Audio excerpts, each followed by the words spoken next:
Number 8. This one refuses to die. You probably heard it in a movie, maybe even a TED Talk, that humans only use 10% of their brain. Sounds cool, right?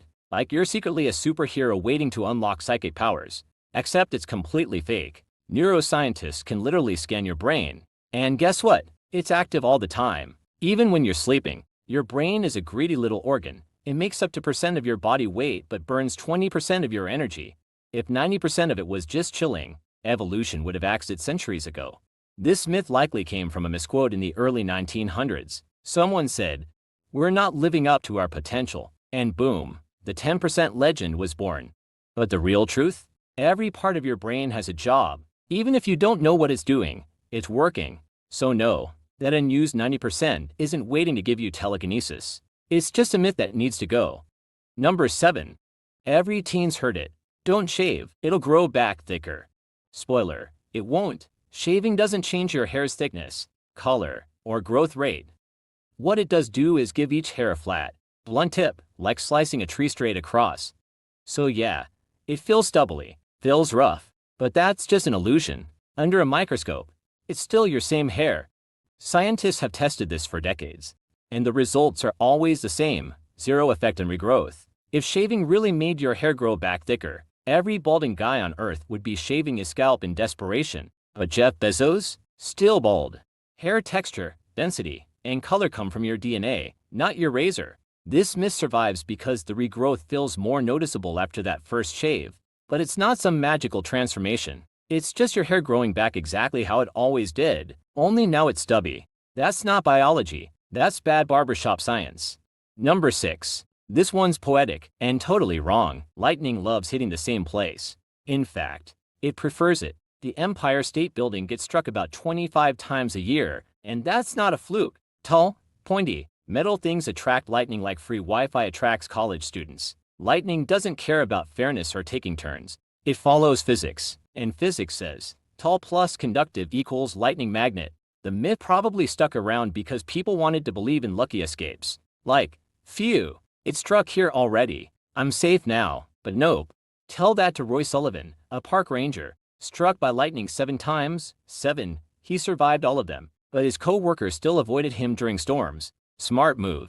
So if you're ever in a thunderstorm, don't count on the one and done rule. Stay low, avoid trees, and for the love of science, don't stand on rooftops pretending nature owes you a break. Lightning doesn't do forgiveness. It does repeat performances.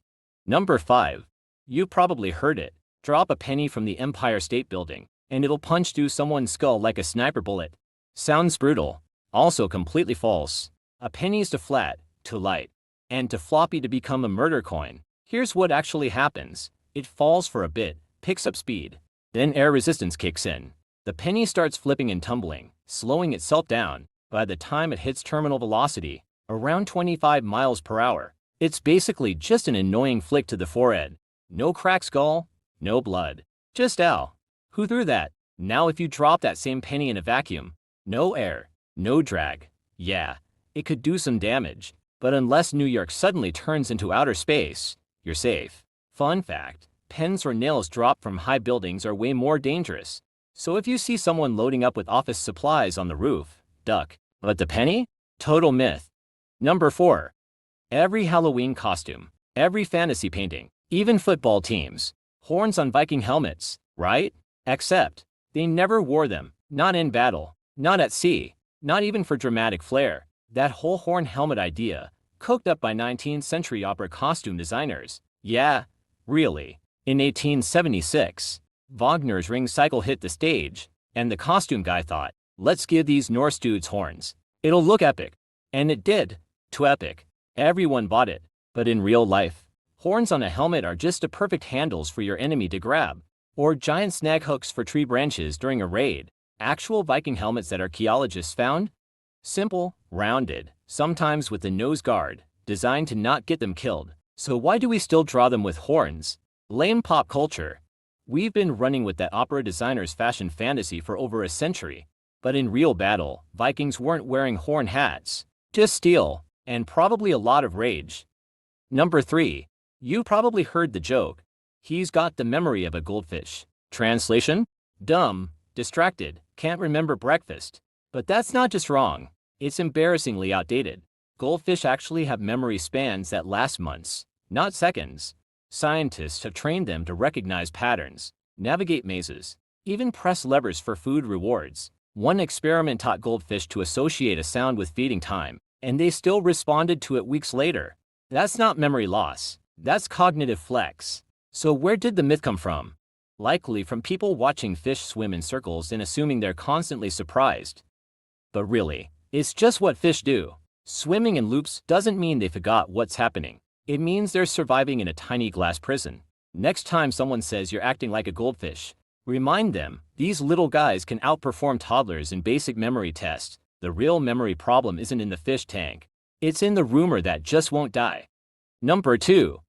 Every kid's heard it. Don't swim yet. You just ate. The idea is that your body needs all its energy for digestion. And if you jump into a pool, your limbs might cramp and betray you like a villain in a survival movie.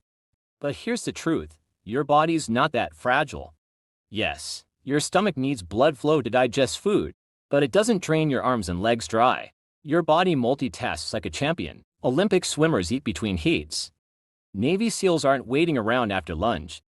Cramps are real, but they come from dehydration, fatigue, or poor warm-ups, not from that grilled cheese. There's zero scientific evidence tying post-meal swimming to drowning. So where did this myth come from? Most likely, exhausted parents. Tell a kid to wait 30 minutes, and boom, peace and quiet. It worked. But medically, swim when you want. If you feel sluggish, float. But unless you just ate a buffet for 12, you're not going to sink. Number 1. You probably had someone glare at you mid-pop and say, "Keep doing that, and you'll get arthritis." But spoiler, they're wrong. Dead wrong. Cracking your knuckles does not cause arthritis. Here's what's actually happening. When you stretch or bend your fingers, you're creating a tiny vacuum in the joint. And that signature pop is just gas bubbles collapsing inside the fluid. It's like opening a soda can in your fingers. Multiple studies, actual peer-reviewed ones, have looked into this. One guy even cracked the knuckles on just one hand for 60 years and left the other alone. No arthritis. No difference. Just one slightly noisier hand. Now, cracking can annoy people, and if you do it aggressively, sure, you might irritate the joint or weaken your grip over time. But arthritis? That's caused by inflammation, genetics, aging, not fidgety fingers. So next time someone says you're wrecking your joints, tell them you're just releasing pressure, and science is backing you up. Subscribe to see more awesome videos like this.